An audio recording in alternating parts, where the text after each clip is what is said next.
eu, João Vitor Wrobleski, estudante de Psicologia, e começar já esse vídeo agradecendo aos inscritos. Então estamos aí no canal com mais de 1.180 inscritos. Isso me deixa muito feliz porque realmente demonstra que o trabalho está sendo útil para várias pessoas. E falando em felicidade, é justamente em parte disso que vamos tratar hoje. Então hoje vamos falar um pouco sobre a psicologia positiva. Este vídeo ele foi solicitado por um dos usuários do canal, inclusive quero solicitar desculpas a ele, porque eu levei em torno aí de 6 meses para gravar esse vídeo. Então esse vídeo ele foi pedido já faz algum tempo no canal. E realmente eu não gravei de imediato porque eu não tinha conhecimento na área, eu nem sabia o que era psicologia positiva e eu tive que ir atrás, ler livros, ler artigos, então isso demanda um certo tempo. Como eu estudo manhã, tarde e ainda tenho grupos de estudo à noite, então manhã, tarde e noite estudando, o que me resta para buscar estudos diferenciados do que me é exigido na universidade é aos fins de semana. Então eu divido meus fins de semana entre fazer os trabalhos da universidade e estudar o que eu quero realmente por conta. Por isso às vezes vídeos que eu não conheço a temática eu levo um tempo um pouco maior para gravar. Enfim, então se você pediu também ainda não foi atendido a temática que você solicitou, não desanime que ainda existe uma grande possibilidade de ser atendido, só talvez eu não tenha ainda conhecimento suficiente, por isso a demora. Bom, chega de enrolação, né? Vamos diretamente ao nosso assunto. Então, o que é a psicologia positiva? Se você acessou esse vídeo e não faz ideia o que é, bem-vindo ao clube, porque eu há poucos dias atrás também não sabia o que era. Recentemente eu li alguns artigos e alguns conteúdos a respeito para buscar entender o que é essa ciência, essa divisão da psicologia, essa nova área da psicologia, que realmente é muito jovem. Então ela surgiu por volta de 1998. E essa nova área, ela vem para questionar o fato de tanto a psicologia quanto a medicina atuarem geralmente na doença. Entenda-se que doença entre aspas, a gente sabe que o conceito de doença dentro da psicologia é meio relativo. Mas enfim, a psicologia e a medicina convencional, o que elas fazem? Elas atuam no sujeito que está em sofrimento. Então a medicina, o sujeito está doente, ela vai lá e promove o bem-estar do sujeito através de medicamentos, através de tratamentos. A psicologia é algo semelhante. Então o sujeito está em uma situação psíquica de sofrimento, o psicólogo, a terapia convencional vai lá e atua nesse sujeito buscando aliviar esse sofrimento através de autoconhecimento, através de várias ferramentas aí de cada abordagem. E o que a psicologia positiva ela vem questionar referente a este método? Por que nós temos que agir no sujeito que já está em sofrimento? Por que não agir no sujeito que está saudável para torná-lo ainda mais saudável e ele não ficar doente ou não entrar em sofrimento? Então é uma proposta muito mais de prevenção do que de cura. Essa é a proposta que nos traz a psicologia positiva. E aí como que é a prevenção no entendimento da psicologia positiva? Então a psicologia positiva ela entende que boa parte dos nossos sofrimentos psíquicos, inclusive a depressão, entre outros, são resultados de uma falta de felicidade. Então essa nova abordagem da psicologia, ela vem buscar entender e compreender como é possível se atingir uma felicidade. E ela busca entender essa felicidade de maneira empírica científica. Então ela busca construir dados através de fatos empíricos, dados que possam estabelecer os tipos de felicidade, o quanto dura um período de felicidade, como prolongar este período de felicidade, entre outros fatores. Outra proposta da psicologia positiva para buscar o fortalecimento do sujeito e possibilitar que ele se mantenha saudável é explorar as potencialidades desse sujeito. E isso, quando eu li um dos artigos, apesar de não trazer referências a Aristóteles, me faz lembrar muito de alguns conceitos aristotélicos, de você explorar o potencial de ser do sujeito. Então ele tem uma potência de ser algo.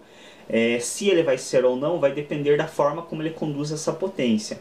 E eu vejo um tanto disso na psicologia positiva. Então, a partir dos conteúdos que eu li, vários profissionais da área e estudiosos relatam que uma das ideias da psicologia positiva é justamente explorar o que há de forte no sujeito. Então, a psicologia convencional, ela vem para buscar fortalecer as fraquezas do sujeito. Então, na psicologia convencional, o que a gente entende? Um sujeito tem, por exemplo, um déficit de relacionamento social, por exemplo. Ele não tem um nível que seja considerado bom para ele de relacionamento social, de facilidade e interações sociais. Então a psicologia vem para atuar exatamente nesse ponto de o porquê, e aí de diferentes formas, conforme cada abordagem, o porquê que esse sujeito tem essa dificuldade em interação social e como que eu posso fazer para fortalecer e melhorar este ponto que é fraco em relação a ele, na visão dele. A psicologia positiva, ela vem questionar isso, ela não desmerece em hipótese alguma. Então, inclusive, um dos profissionais da área que eu tive acesso a informações, ele afirma justamente isso, que a psicologia positiva, ela não elimina, de modo algum ela desmerece a importância de que a psicologia convencional continue atuando justamente nessa questão de fortalecer os pontos fracos de um sujeito. Aqui entenda-se também fracos, entre aspas, como uma questão do que o sujeito considera fraco nele. Mas o que a psicologia positiva ela vem nos trazer e questionar por que só fortalecer os pontos fracos desse sujeito? Por que não agir nos pontos fortes, nas potencialidades dele, para torná-lo ainda mais forte? E para evitar que ele ceda a esses pontos fracos. Então, para evitar que ele tenha sofrimentos psíquicos, por que atuar já depois que ele está tendo sofrimento psíquico? Por que não atuar antes para evitar esse sofrimento? Esse método de atuação preventiva eu presenciei também em um seminário recente que eu participei de terapia cognitivo-comportamental, aonde a palestrante ela trazia exatamente um projeto que eles estão trabalhando e aonde eles buscam fortalecer as redes de amizade e de relacionamentos das pessoas, para que dessa forma, elas tendo mais amigos e mais relacionamento social, ela previna sofrimentos psíquicos. Então, na visão dele, se um sujeito ele é bem apoiado socialmente, ele tem uma rede de amigos que estejam próximos dele e que o sustentem, digamos assim, as chances dele entrar em um sofrimento psíquico são menores. E isso eles já vêm comprovando através de dados das pesquisas posteriores à atuação do projeto deles, e foi uma coisa bem bacana que eu vi da TCC, da terapia cognitivo-comportamental, e que me parece que a TCC e a psicologia positiva elas têm uma proximidade ali, elas têm no mínimo uma grande tolerância de uma com a outra. Então a gente sabe que tem escolas dentro da psicologia que se relacionam um pouco melhores do que outras. Mas eu notei tanto no discurso dos profissionais da área da psicologia positiva, como no discurso de alguns da área da cognitiva, eu notei alguma proximidade ali, notei realmente algum apreço de uma área pela outra. E é uma já proposta que também está sendo explorada pela TCC, pela terapia cognitivo-comportamental, a ideia de se prevenir ao invés de se tratar depois que já está em sofrimento. Enfim, então o que a psicologia positiva ela nos traz referente à felicidade? Então uma das coisas, como já foi dito anteriormente, ela traz uma questão de estudar e entender o que é a felicidade, em quais momentos ela se manifesta, por quanto tempo ela dura e como prolongar esta felicidade. Então um dos conteúdos que eu tive acesso relatava justamente o fato de que muitas pessoas, devido à atual, digamos, superaceleração da nossa sociedade, ao fato de nós sempre estarmos planejando o amanhã, muitas vezes nós desperdiçamos o hoje. Então essa é uma das críticas da psicologia positiva, que ela justamente vem para questionar o porquê que quando eu estou em um momento feliz, que eu deveria estar aproveitando e vivendo com o máximo de proveito possível esse momento, eu fico pensando no que eu vou fazer amanhã. Então eu fico pensando que eu tenho trabalho, amanhã eu fico pensando o que eu vou falar para o meu chefe, como que eu vou resolver aquele problema da empresa, o que eu vou comprar depois de amanhã. Eu não aproveito a felicidade do hoje. Então isso é uma das críticas que a psicologia positiva nos traz. Então muitas vezes nessa ânsia de ficar planejando o futuro, eu planejo o futuro em detrimento do presente. Então, novamente, não é que a psicologia positiva diga não pense no futuro, deixe que o futuro aconteça. Não é isso. É que ela critica o fato de muitas vezes, para planejar o futuro, nós sacrificarmos o presente. Então ela diz, sim, se sobrar tempo, a gente planeja o futuro. Mas é importante que a gente também viva o presente.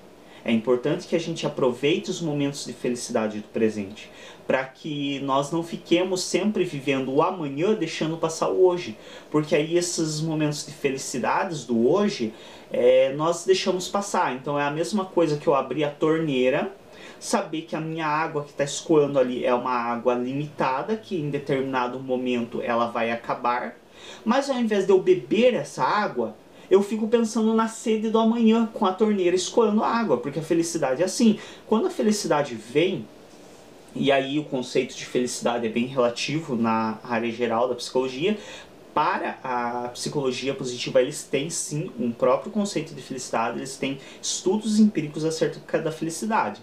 Agora, se você concorda ou não, aí é outra questão. Aí realmente é uma discussão com os autores da área. Mas, se nós formos ver pela visão da psicologia positiva, a felicidade, ela é aquilo que ela vem e ela fica escoando. Então não é uma coisa que você fecha a torneira a hora que você quer e guarda para mais tarde. Não. A felicidade, ela se manifesta naquele momento e ela está escoando.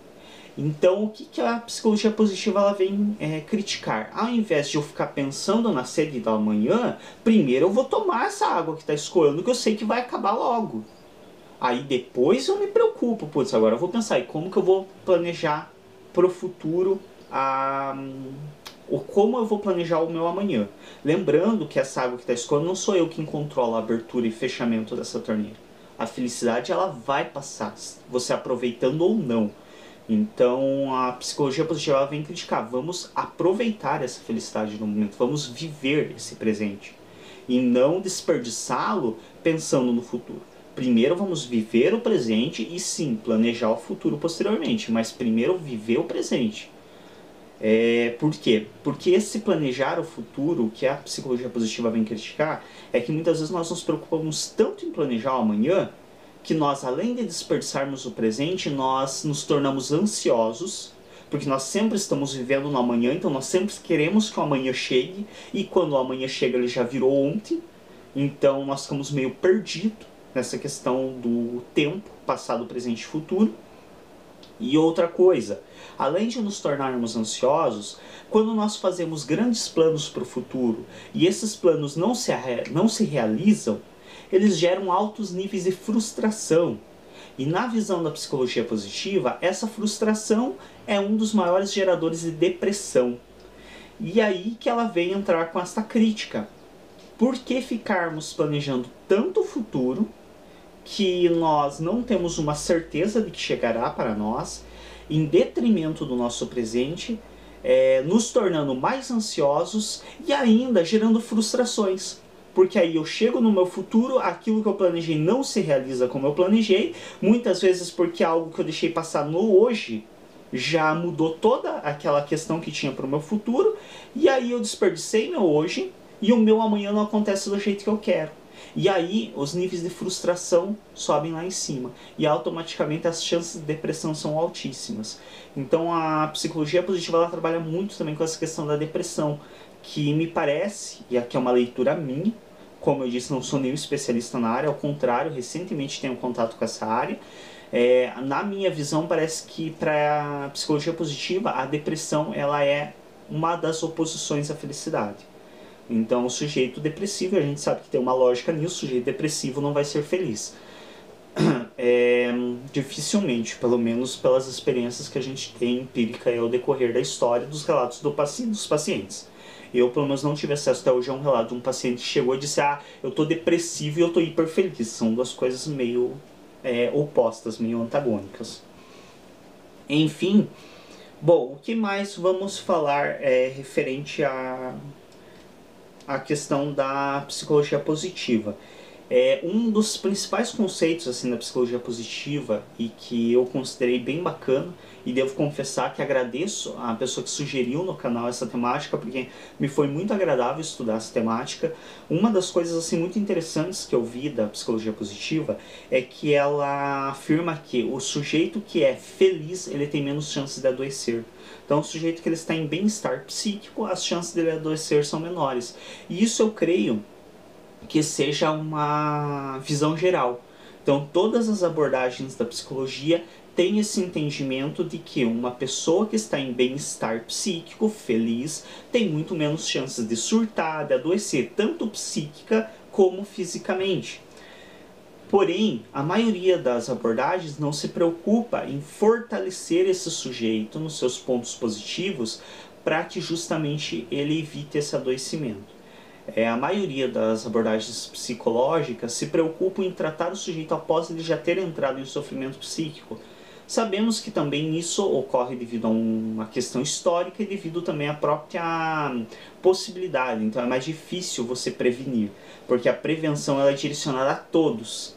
Então você fazer uma ação direcionada a todas as pessoas é muito mais difícil do que você fazer direcionada a algumas.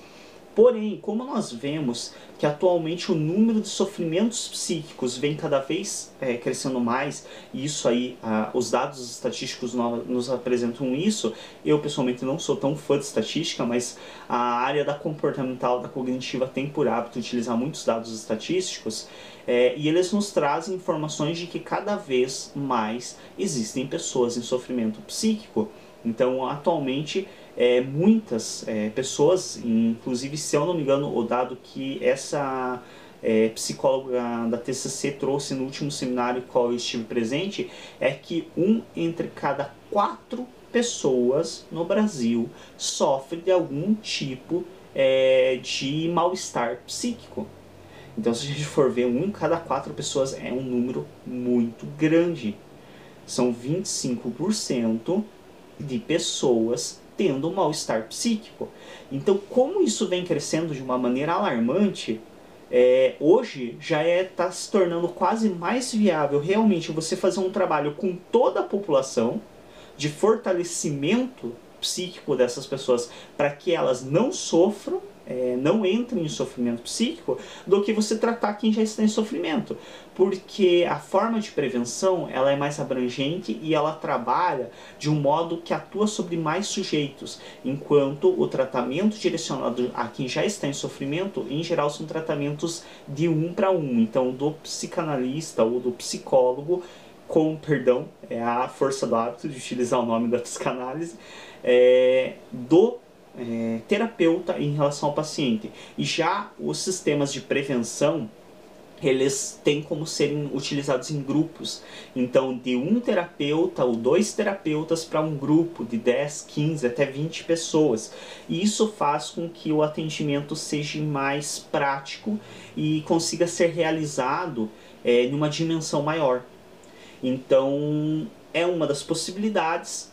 Tem se demonstrado uma necessidade do nosso período atual, como eu relatei, principalmente pela questão de que a maioria de nós atualmente tem algum tipo de sofrimento psíquico. Então são 25% da população, é um número muito grande, se a gente for analisar.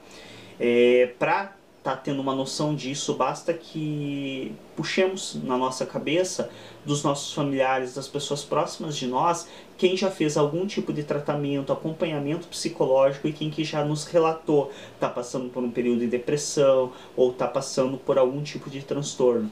Então a gente vê que realmente é uma incidência muito grande e que essa visão da psicologia positiva de prevenir ao invés de remediar pode ser uma grande alternativa. Lembrando que em momento algum a psicologia positiva diz que não devemos estar atuando de outras maneiras terapêuticas no sujeito que já está em sofrimento. Ela simplesmente diz que também é importante se preocupar com o que não está em sofrimento para que ele não entre em sofrimento psíquico. Espero que este vídeo tenha sido esclarecedor. Se não foi tão esclarecedor, deixem os questionamentos nos comentários que dentro do possível eu estarei respondendo. Realmente eu tenho um pouco de dificuldade para falar da temática, já que, como eu relatei anteriormente, é uma temática que eu estou em contato recentemente e que eu também desconhecia e fui atrás, estudar, então é uma coisa bem recente para mim também. Mas espero que tenha sido útil para quem está seguindo o canal. Se você ainda não é inscrito, se inscreva, clique em gostei para nos ajudar a destacar os vídeos. Obrigado pelo carinho de todos que comentam os vídeos, que clicam em gostei e nos ajudam com o trabalho. Obrigado a todos vocês que participam do canal e até um próximo vídeo.